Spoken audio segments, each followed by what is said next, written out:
You never lose. You always win. Every time you up your game in your relationship with your creator, it always gets better. Just think, if you're somebody who's learning, you know that your life is improved as a result of it. So why? All of a sudden you're going to reach a critical point where it's going to reverse. Suddenly it's going to go backwards and it's going to play against you. It doesn't make sense. More of a good thing. The more you do, the more you benefit. Simple. I don't understand why people get to a point in life where they say, okay, now I'm content. Wait, you started at 0, you got to 50. And in the interim, you've benefited all the way through. Your life's gotten better and better. Your relationships are improving. Your understanding of the way the world is run is improving. Everything is getting better every day and every step that you take in the right direction. Why stop? Why stop? Just keep going. That will come with additional benefits, my friends. It's a simple calculation. The trust factor is your ticket to a better life. The trust factor shows you how to get through the night. Good morning, everybody. Welcome to another episode of the Trust Factor podcast. I'm really glad that you could join us today. I'd love it if you shared, if you liked and commented on this episode or any episode. Get it out there. The idea is that we're living in a crazy world and you don't have to be a genius to recognize it. Just turn on the news. Everybody I speak to, they all say the same thing. I don't watch the news anymore. I don't turn on the news. I don't turn on the internet. Whatever they say is an indication that they don't want to engage in society because the news is terrible. Whether it's active shootings that are happening everywhere or politicians making crazy decisions on behalf of humanity, every single day that we tune back in to see what's happening in the world, it seems like it's getting crazier and crazier. People need this, guys. This is the stuff that calms the mind. This is the stuff that teaches you what's really important, not the facade, not the phoniness that you see online, not everybody's social media posts that they only want you to see what they want you to see. It's all a facade, guys. It's a world of lies. Alma da Shikra, an olam HaSheker, which means a world of lies. That's God's words. It's not mine. He created the world that way. But people don't know this unless they tune in to podcasts like this one, unless they have somebody who cares about them enough to be able to share real information with them, the reason that this world was created in the first place, and allows them to be able to improve their life exponentially and to block out all of the noise or to at least make sense of it. Let me give you an example from what we're talking about over here in Pirkei Avot. I just finished giving you this wonderful quote, this amazing, life-changing quote by Rabbi Meir that says that somebody who learns God's Torah is entitled to so many amazing things. And then it went and it gave us an entire list of what these amazing attributes are that this individual comes to gain. But specifically, it says that the entire world is worthwhile just for his sake alone. Now, I interpreted that to you, and other people I've heard this interpreted. The common interpretation is that it was worthwhile for Hashem to have created all of this and to continually renew it every second of every day just for the individual who sits and studies the Torah alone, which makes sense. God created the world for us to be able to learn from the Torah and to apply it. So obviously, it's now worthwhile. He sees people are doing it, so he continues to renew. And the idea is that if somebody doesn't do it, if there's ever, God forbid, a moment that passes by where somebody's not actively engaged in Torah, then the whole world reverts back to what it was before, emptiness and nothingness, because there's no point. You're not utilizing it. So why should I leave it here? That was the general understanding. But there's a different one over here, which I like, and I want to share with you. It says, Rabbi Shmuel Alter understands it differently. He says, the entire world becomes comprehensible to him. He starts to understand things in ways that he didn't understand before he learned. And therefore, it becomes worthwhile in his eyes. What does he mean? One who learns Torah for its own sake begins to view everything from a godly perspective. Now that I'm learning, I get access to the secrets, which we've said also was one of the benefits here, that now the secrets of the world, of all of creation, are opened up to you. The reason that he created the world, how he created it, what the purpose is, what are we supposed to do, all these things are now made obvious to us, whereas before we're walking around blindfolded. Now suddenly we have access to high-level, purposeful information. Suddenly our perspective changes. Just as God's plan includes a function for everything and everyone, so too one who studies godly wisdom of Torah begins to view people in a positive light. The entire world becomes worthwhile. When I understand why somebody is behaving the way that they are because they have an evil inclination. Oh, I didn't know that before. I thought it was random. I thought this person was just having a bad day. If somebody comes at me and starts to berate me or does something to me that's seemingly bad in my eyes because I don't understand that there's other things working in the background, that there is a master of the world pulling the strings. If I don't know that, it's completely random. And therefore, I'm miserable. I'm infuriated. In fact, I want to kill that person who's coming at me. What right does he have? Right? Who does he think he is? That's the approach when you don't understand the purpose behind this world, when you don't know that God created absolutely everything and everyone with a distinct purpose. And that furthermore, he signs off on everything that happens in this world. And even more than that, everything that happens in this world is perfect.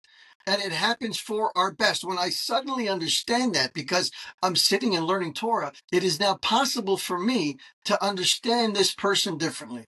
The guy who's coming at me, the person who's coming at me a second ago, I hated him because I didn't understand that. I thought it was in his own mind and of his own will.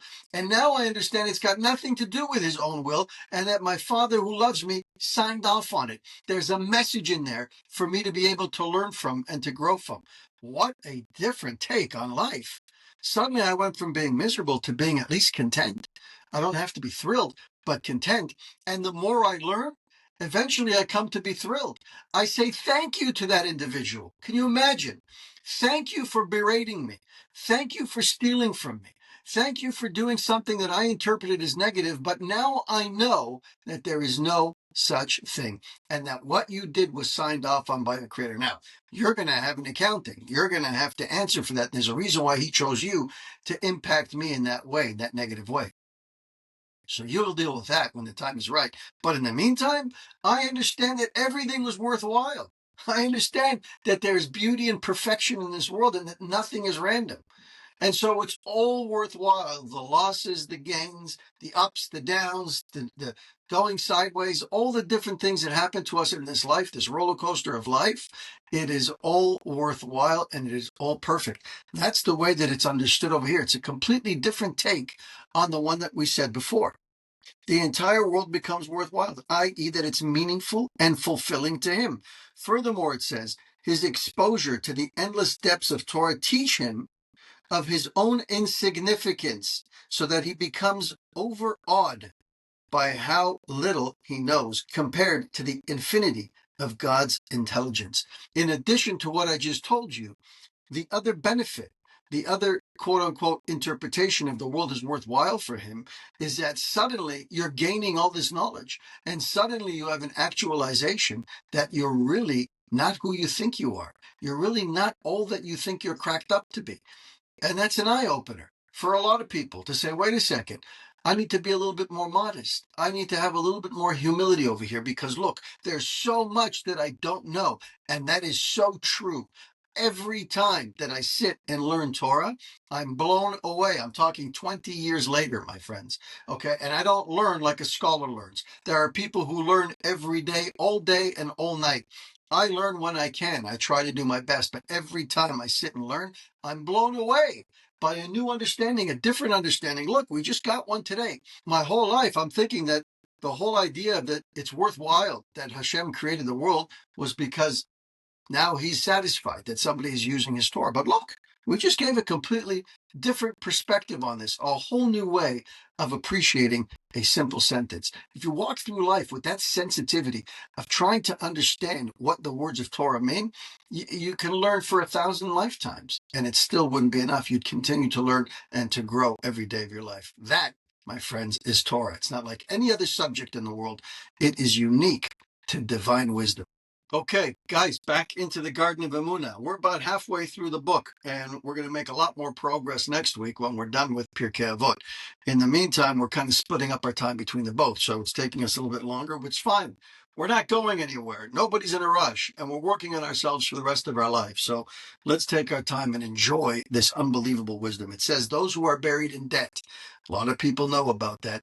A lot of people are walking around with all kinds of debt. Ever since COVID, ever since the fall of the economies, all kinds of businesses have gone bankrupt. A lot of people have taken out all kinds of loans and debt to be able to try and get by. The cost of food in the G7 countries, especially in Canada, is through the roof. People can't afford basic groceries anymore. I know it's crazy.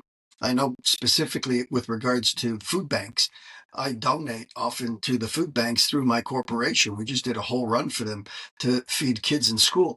And there are record numbers. And before they were very careful with how much they're spending. And today they're not as careful because they know that there's a crisis. People need food, especially kids in school. This is Canada, my friends, in the 21st century. So a lot of people understand about this concept of debt. He says, if you find yourself in a position where you're buried in debt, then you need to take that hour, or maybe even an extra hour. You've got your own hour of hitbodedut, of your conversation with your creator in your own words. Maybe take another hour, if it's that important to you, which it should be, and ask Hashem to help you to get out of this debt, to figure out why you were put there in the first place. What are the deeds?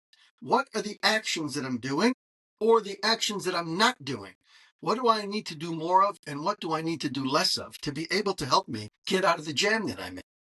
This person needs to pray to Hashem for Emuna and trust, creating a strong spiritual vessel of trust that's a worthy recipient of divine blessing and abundance. You have to work on yourself, guys. So many people roll through this life thinking that they're fine. Not only are they fine, they think that they are the epitome of what humanity needs to look like. That if everybody just operated like they do, the world would be a utopia. And they are the most corrupt. They are the most broken. They are the most crass. They are the most rude. They're the people who will get in your face. They think that by being blunt and straightforward and direct and cutthroat, that if the whole world was more like them, then the world would be a better place. And they throw all of their pleasantries out the window. Just be real. Just say the way it is. What they're really trying to say is, just be honest, be upfront. Don't sugarcoat something. Don't lie. Enough with the lies. I get that. But the opposite extreme is equally not good. Extremes, we've said many times, are terrible places to be. You're supposed to be far enough away from the right and far enough away from the left that you land dead center. That means you need to have a balanced approach to life. You can't run around telling everybody all these truths that you claim to see because that's how it resonates with you. And somehow you have the authority to go and tell everybody what you feel because that's going to combat the lies in the world. That's not how it works. You have to have tact. You have to understand that you're dealing with people who have emotions, who have feelings, who can be hurt, who have their own history, and you have to be gentle with people. That's the reality. Doesn't mean you have to tap dance all the time and you always got to walk on eggshells. No, there's a time to be a little bit more direct, and there's a time to be a little bit less direct. But generally speaking, you have to have a gentle, balanced approach to dealing with individuals. Aside from the fact that we're not talking about rebuke here. Not talking about you see somebody doing something bad and you go after them. That's a different story. We talked about that in the previous class about how important it is to be careful with how you rebuke somebody. I'm just talking about how you interact with somebody on the day-to-day. So many people run around thinking that they've got it right because they're so direct and they're so crass. And if you don't like it, then there's something wrong with you. Guys, get out of the extremes and recognize that you need to lead a balanced life. This idea over here that he's sharing with regards to making yourself a vessel means that you need to make an active approach, a proactive approach to getting closer to your creator. And I'll end with a quick story that I heard. I think it was my Rabbi Mizrahi, that gave this story over a long time ago about a kid with a wealthy father. The father wants the kid to live a godly life. He wants the kid to work on his relationship with his creator, to pray a little bit more, to just be a little bit more godly, be a little bit more aware. And this kid, he's not a kid anymore. He's probably well into his 20s, has no interest, doesn't want to connect, wants to do his own thing. He's a free soul. Leave me alone. Then he wants to go on vacation with his friends. And he says to his father, Dad, I want to go on vacation. I'm going to Europe with my friends. I need $10,000. And the father says, that's very nice. I need you to start living a godly life. What are you going to do about it? And the kid says, leave me alone from that stuff. And back and forth. And the kid finally agrees, and he says, okay, all right, you know what? I'll start to pray. I'll start to connect back to the Creator. So his father says, okay, well, we'll see. When you do, I'll give you the money. And he gives him over a pair of tefillin. And he says, make your way on your own dime. And he says, when you start to pray and you start to connect back to your Creator, you let me know, and I'll send you the money. And the kid goes to Europe, and he calls back home, and he tells his father that it's going great. And his father says, yeah, okay, wonderful. How's the spiritual growth coming? Are you connecting back? Are you looking for a higher purpose? Are you looking for meaning, or is it still just about your stomach? And the kid says, no, Dad, it's great. It's fantastic. Yeah, no, I'm all in. Yeah, I put it on tefillin and I'm praying. And the father's like, wow, that's fantastic. And so right before the conversation comes to an end, the kid says, okay, Dad, listen, don't forget, if you can send me that money, the 10,000, it would be great. It would really help me elevate the trip. And the father says, no problem. Just keep doing what you're doing and the money will come. And then a few days later, the kid calls to check in again, but you could sense a little bit of urgency in his voice. Dad, did you send the money? Yeah, it's all good. How's the spiritual growth coming, son? Oh, it's fantastic, Dad. I really wish I would have started this earlier. I mean, it's amazing. Putting on tefillin every day, talking to my Creator, telling him what I need. I really feel that it's helping me. Wonderful, son. Okay, Dad, don't forget, please send that $10,000. Whatever you can, just send money, please. And this happens 3-4 times throughout the trip. The father never sends the money until the son comes home. And the son's miserable and he won't talk to his father. And the father says to him, what's wrong? And he says, you promised me. I held up my end of the bargain and you promised me your end of the bargain. I told you that I was going to pray and connect back to my Creator. And you said you were going to send me money and you never sent me money. And the father said, you're wrong. I sent you money from day one. And he opened up the tefillin bag, and in the tefillin bag was $10,000 in cash. And this kid was lying to his father the whole time. That's a story that gives us a little bit of insight into who we are. We walk around this whole world lying to ourselves, thinking that we're actually doing what we need to be doing, that we're actually trying to improve ourselves. We think that it's enough, that our efforts are enough, and oftentimes we're simply lying to ourselves. We all know that we're capable of so much more. It doesn't take much, but it takes a commitment, and you need to do it. And the only way to start is by getting perspective, by sitting and learning and doing what you're doing right now, by taking in this unbelievable information, my friends. Start to work on yourself. And if you're working on yourself, amp it up, take it to another level. You never lose. You always win. I'm talking to you from experience. Every time you up your game in Torah and Judaism and your relationship with your Creator, it always gets better. Just think. If you're a Torah Jew, if you're somebody who's done the mitzvahs, if you're somebody who's learning, you know that your life is improved as a result of it. So why? All of a sudden, you're going to reach a critical point where it's going to reverse. Suddenly, it's going to go backwards and it's going to play against you. It doesn't make sense. More of a good thing. You're continuing to grow. You're continuing to learn. You're continuing to benefit. The more you do, the more you benefit. Simple. I don't understand why people get to a point in life where they say, okay, now I'm content. Wait. You started at 0, you got to 50. And in the interim, you've benefited all the way through. Your life's gotten better and better. Your relationships are improving. Your understanding of the way the world is run is improving. Everything is getting better every day, and every step that you take in the right direction. Why stop? Why stop? Just keep going. That will come with additional benefits, my friends. It's a simple calculation. I hope you all do it. I try to do it every day. A lot easier said than done, but very much doable. Have an amazing day, my friends. Until tomorrow. Thank you for spending time with us on the Trust Factor podcast. If you've heard something today that moved you, save this episode and share it with someone who might need to hear it. Be sure to subscribe so you don't miss upcoming conversations that challenge, empower, and uplift. And if you're on social media, connect with us. Leave your thoughts. Drop a quote that resonated with you. Hashtag the Trust Factor podcast. Until next time, keep growing in your trust and keep living with purpose. I'm Jesse Revivo, and this has been the Trust Factor Podcast. Thanks for listening.